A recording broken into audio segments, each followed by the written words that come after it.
讲到这歇热期间是旅游的大季，这屏东小琉球顶礼拜，佫再出现上万名的旅客，为了要维护这水文镜的生态，对7月开始，大阿坪还佫这个三福，还佫鱼鼎尾三大的水文镜会收一个人60块的费用，正做离岛头一个收观光保育费的所在。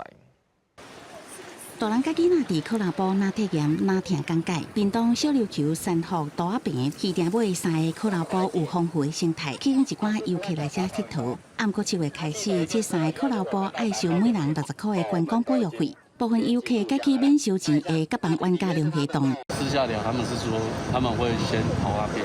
然后等。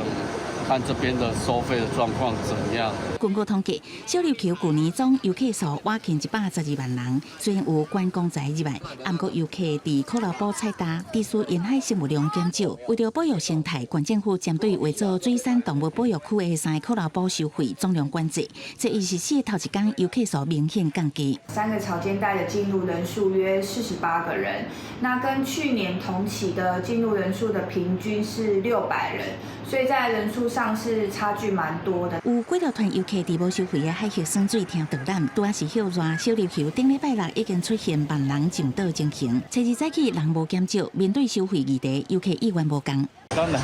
不用收就好，最好了。那每个东西有每个东西的景色，我还是会选择就是每个东西都去参观。环团环岛人镇下刷区挖近海龟西两个甲房湾，同款影响生态。海渔署表示，甲房湾因为挖近威尼斯沙坡较歹管制，会进行生物调查，看状况调整保育措施。记者综合报道。